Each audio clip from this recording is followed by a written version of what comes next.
Assalamualaikum warahmatullahi wabarakatuh. Alhamdulillah, wassalatu wassalamu ala rasulillah nabiyina Muhammad wa ala alihi wa sahbihi wa man tabi'ahum bi ihsanin ila yaumiddin, amma ba'd. Pertama saya minta maaf saya lupa ada pesan saya sebenarnya pada Mas Yunan ya. Tolong diingatkan 2 jam atau sebelumnya lah. Nah, tapi karena pas kesini sudah komat gitu, wah saya lebih bagus mampir di Masjid Al-Fatah dulu. Saya sholat, setelah sholat langsung di sini. Ya lebih baik terlambat daripada tidak sama sekali. Minta maaf. Kita bahas tentang cara zikir setelah salam, yang kebetulan kapan itu 2 minggu yang lalu saya ke Jawa Timur, ke Malang dan beberapa tempat. Di Jawa Timur ada tradisi mengeraskan zikir setelah sholat jamaah. Bahkan ada masjid di daerah Cengkareng dulu, gara-gara masjid itu tidak zikir keras, kemudian masjidnya direbut. Astagfirullah ya. Kita katanya harus mentradisikan zikir keras karena dalilnya jelas. Ya,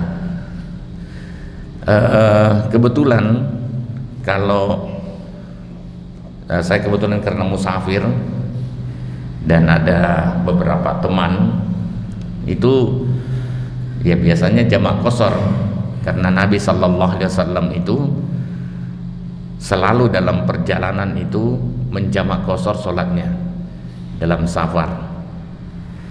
Lah jamak qasharnya kan kebetulan isya jamak takdim. Nah itulah kemudian berkejar-kejaran suara saya dengan suara imam. Di Makassar juga, saya baru pulang dari Makassar, ya sama, zikir keras sebagian masjid, tidak semuanya.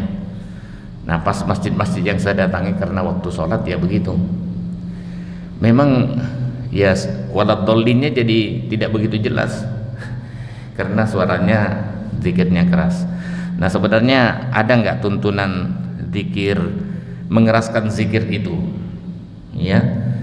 Kalau kita lihat ya Nabi Sallallahu Alaihi Wasallam dalam berzikir memang merendahkan suaranya, dunal jahr, tidak keras. Itu dalam Quran itu disebutkan. Di buku sholat sudah saya jelaskan agak rinci bagaimana kontroversi tentang zikir keras atau sir ya. Ya akhirnya saya lebih cenderung memilih untuk zikir dengan suara pelan. Jangankan yang seperti itu ya, ya di dalam sholat saja Nabi Sallallahu Alaihi Wasallam sempat terganggu dengan suara makmum yang mengikuti bacaannya. Kemudian setelah salam Nabi Sallallahu Alaihi Wasallam bilang, apakah kamu mau mengganggu sholat saya? Ya, maka ya bacalah Al-Fatihah itu di dalam jiwamu, artinya tetap dibaca ya.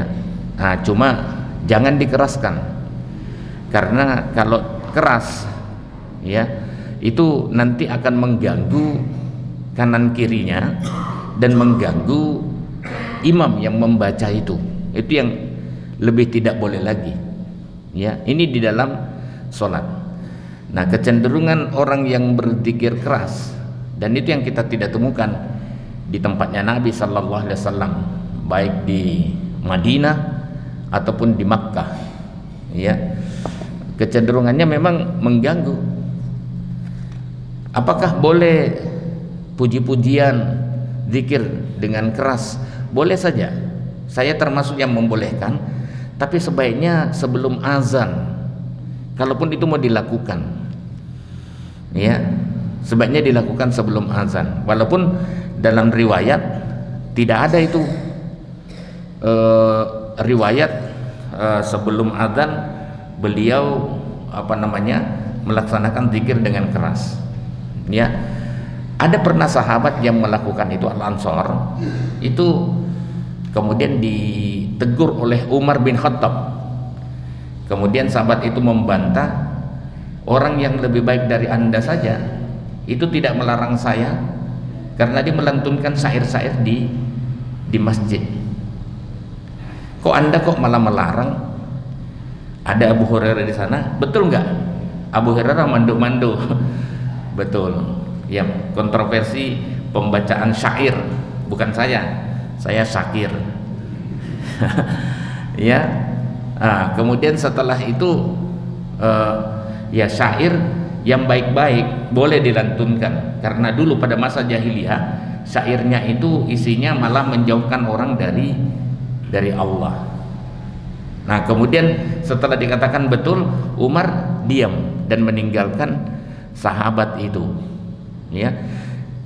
Jadi yang penting sebenarnya bukan pada saat antara adzan dengan iqamah dan setelah salam.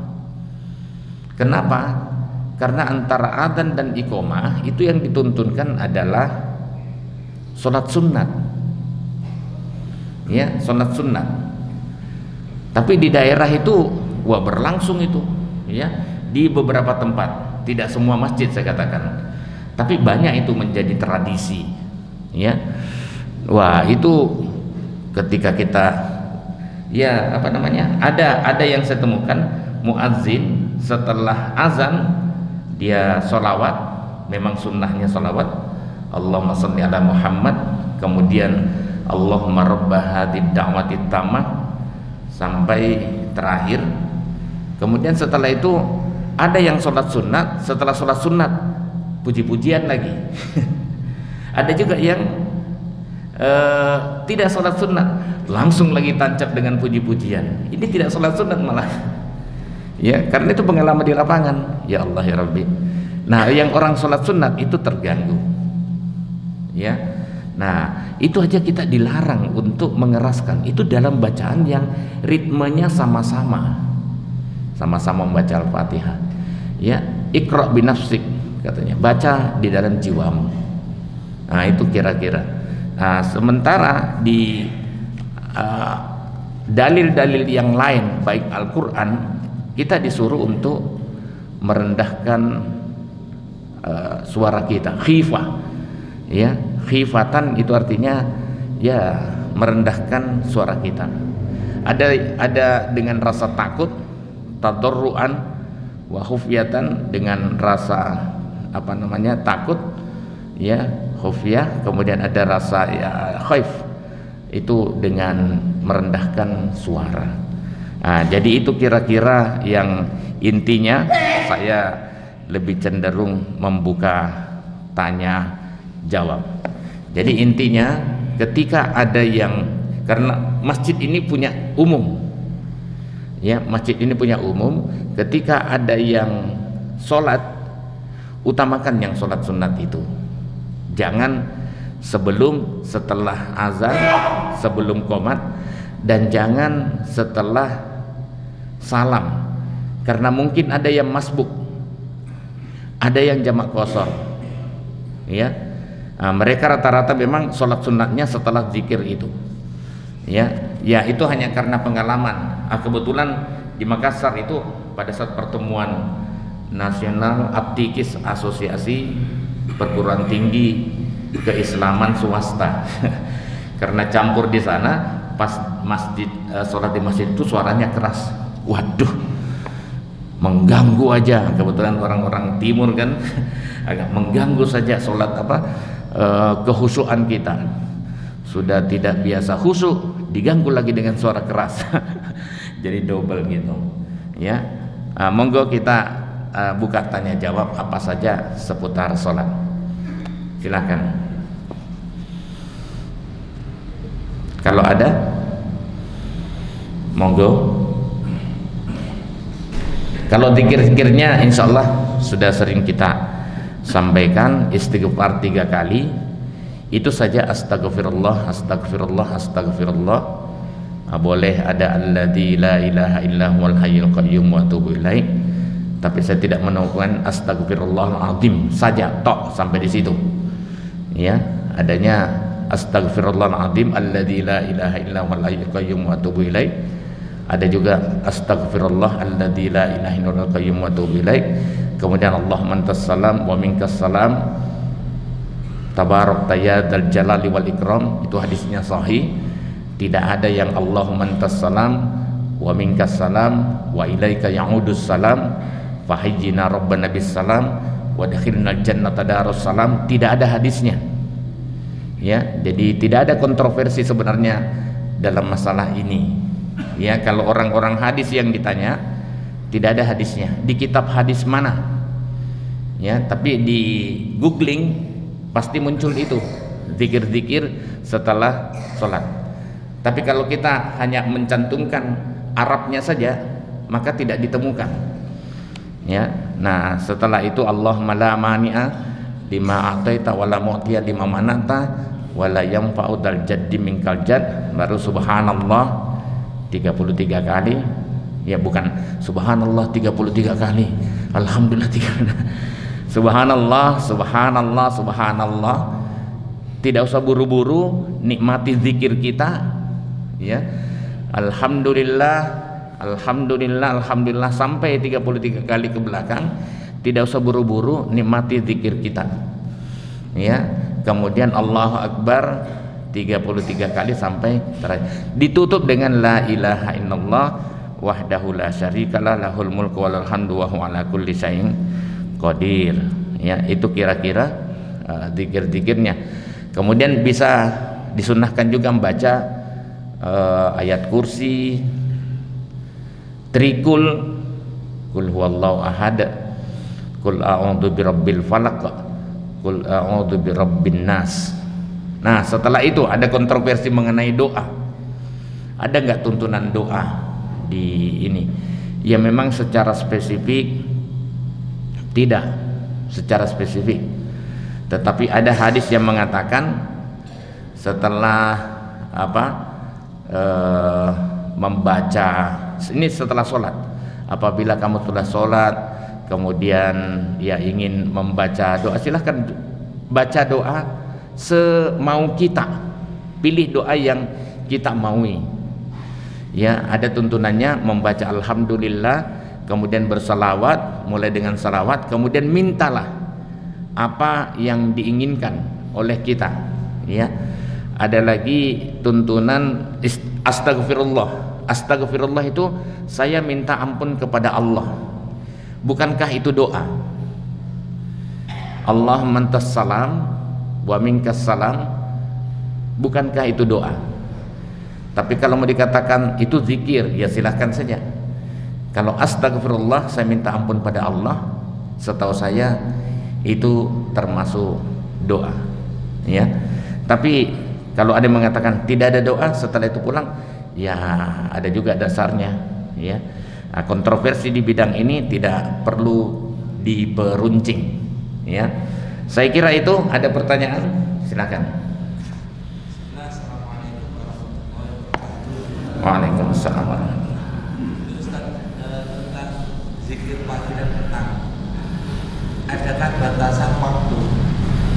Adakah batasan waktu ketika zikir pagi itu sampai subuh atau duha? Karena kan terkadang begitu kita selesai sholat ada sesuatu yang diizinkan, padahal dia sudah biasa zikir, jika kemudian dia tinggalkan dulu, setelah itu ada nanti batas waktu kita masih dalam batas pokok betul di jam 9 ini acaranya, padahal kita sudah biasa zikir dan berzikir. Apakah kemudian boleh Allah mengatakan subhanahu wa ta'ala saya itu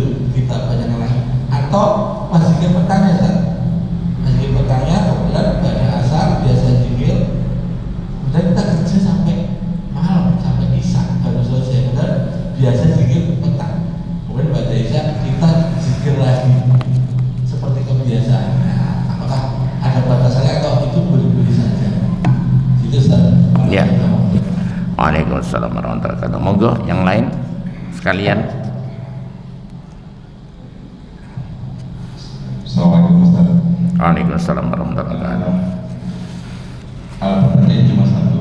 Jadi mungkin awam, tapi itu jadi fenomena di masyarakat. Apalagi kalau kita perhatikan begini, pertanyaannya apa secara umum ya? Apa perbedaan antara zikir dan wirid Ustaz?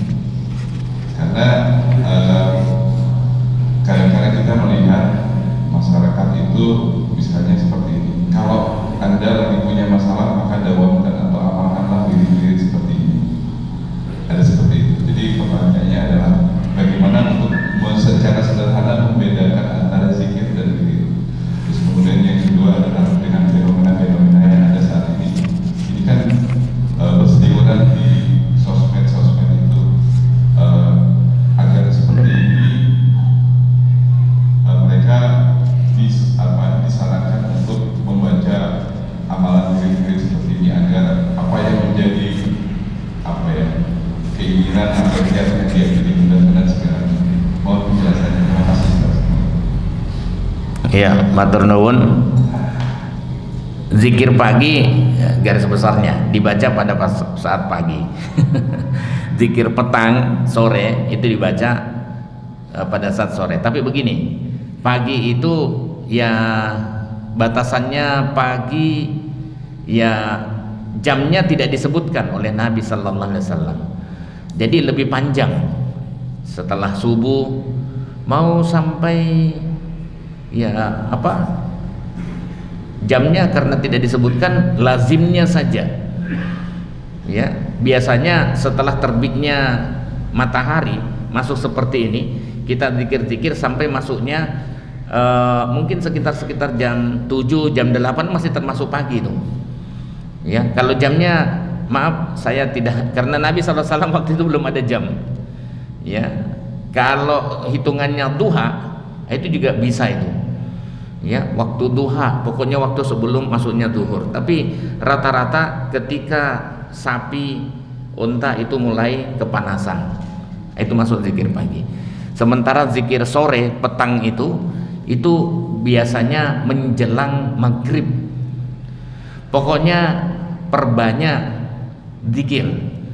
Zikir itu mengingat Allah, wiridan itu menghadirkan Allah. Dua istilah itu biasa dipakai untuk istilah yang sama ya, cuman penekanan secara logotan, secara bahasa.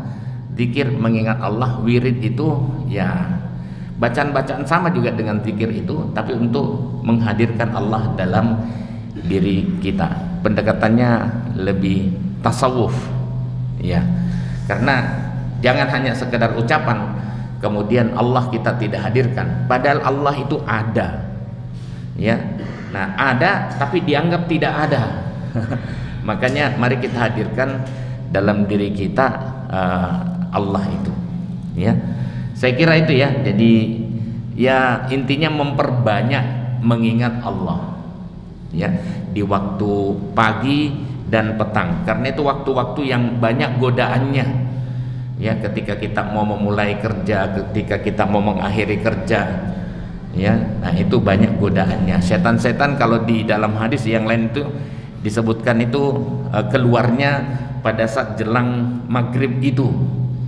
Makanya orang tua kita dulu itu kita dilarang berkeliaran, wes sebelum maghrib sudah harus pulang gitu ya. Itu pendidikan sebenarnya ya, tapi dasar hadisnya ada gitu Pak ya.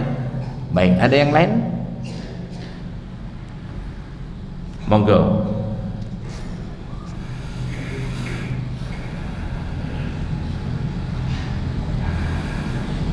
Assalamualaikum warahmatullahi wabarakatuh. Waalaikumsalam warahmatullahi wabarakatuh. Penjelasan Ustaz, ketika kita salat bersama makmum yang di depan kita itu batal, kemudian dia meninggalkan jamaah, maka kita yang di belakangnya mengisi yang kosong tadi. Nah pada saat kita maju ke depan, apakah boleh sambil membawa apa yang kita letakkan?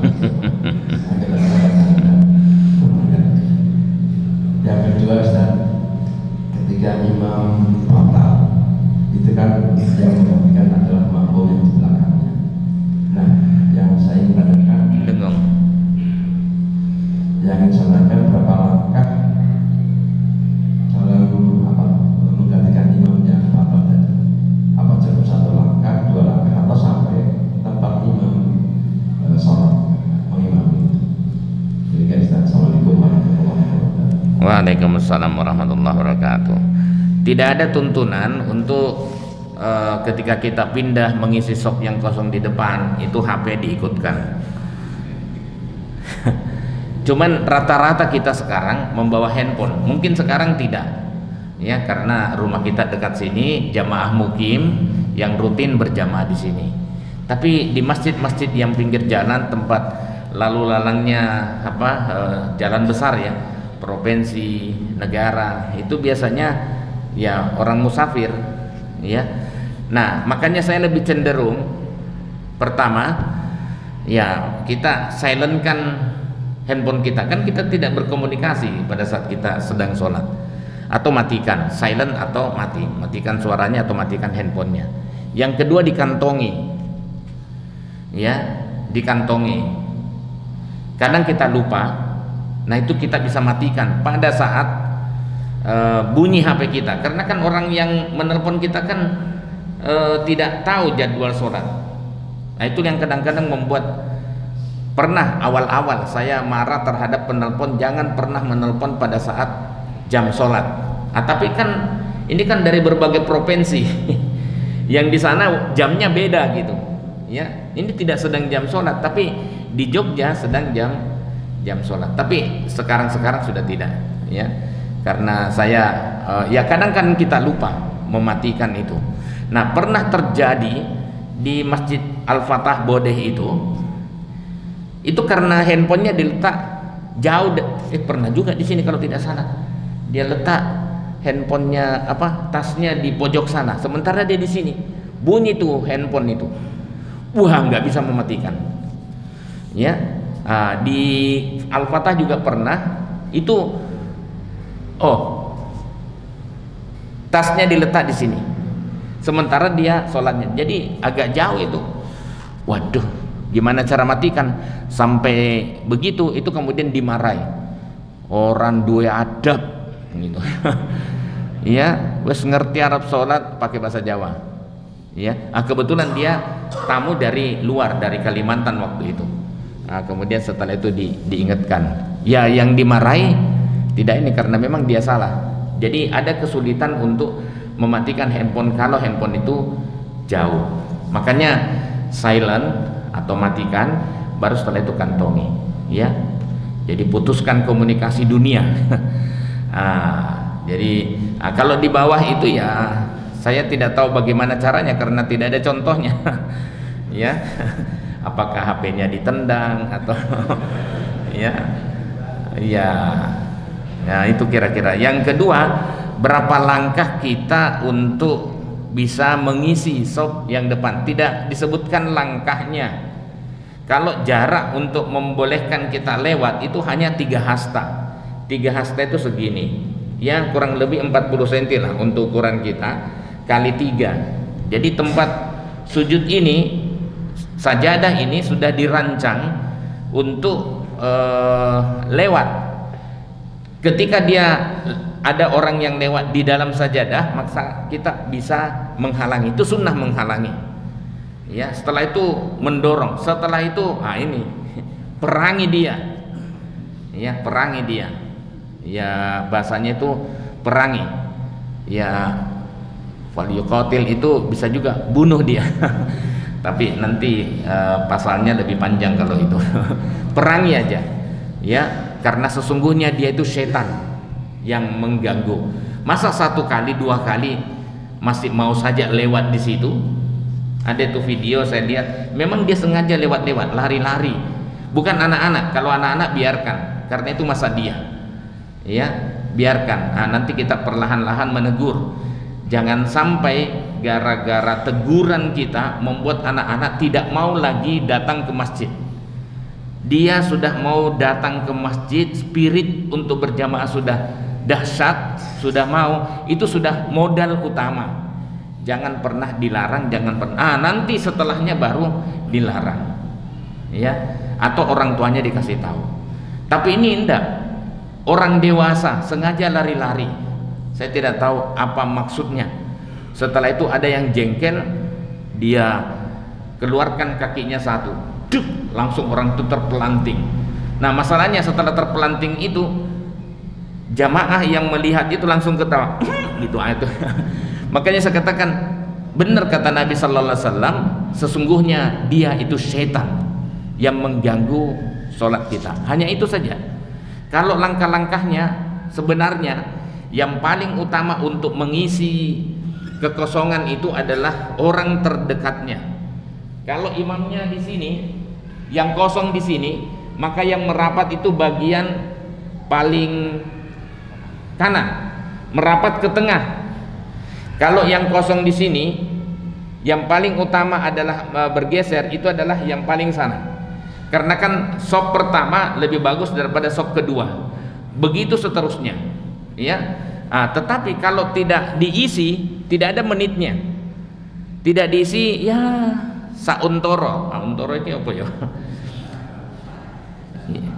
Ya, sebentar kita lihat kok tidak diisi-isi gitu. Padahal kita disuruh mengisi itu, isi.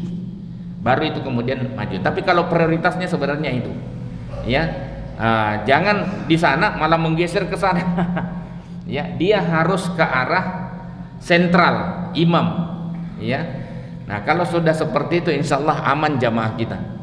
Ya, sekiranya itu tidak diisi, kok dibiarkan kok tetap tidak diisi? Karena tidak semua orang paham masalah bab sholat jamaah. Siapa yang lebih berhak untuk mengisi itu? Nah itu kemudian di belakangnya boleh maju. Ya, di belakangnya boleh maju. Jadi saya kira itu siapa yang lebih berhak. Ya, makanya di belakang-belakang ini juga seperti itu. Yang paling bagus bacaannya belakang imam. Nanti seterusnya nanti dia yang menggantikan itu. Kalau imam batal, kalau imam lupa, diingatkan apa bacaan semestinya. Yang bertasbih, mereka ini orang-orang yang fokus, yang biasa khusyuk. Nah, saya kira itu Pak ya. Kalau menitannya tidak, karena tidak disebutkan. Matur nuwun, ini karena waktunya sudah habis dan untuk ke depan mohon saya diingatkan lagi supaya tidak lupa. Biasanya saya minta 1 jam 2 jam diingatkan gitu. Ya kadang kalau sudah ini sudah ya Allah, ya maaf sekali. Mari kita akhiri dengan kafaratul majlis. Subhanakallahumma wa bihamdika asyhadu an la ilaha illa anta astaghfiruka wa atubu ilaik. Walhamdulillahirabbil alamin. Wassalamualaikum warahmatullahi wabarakatuh.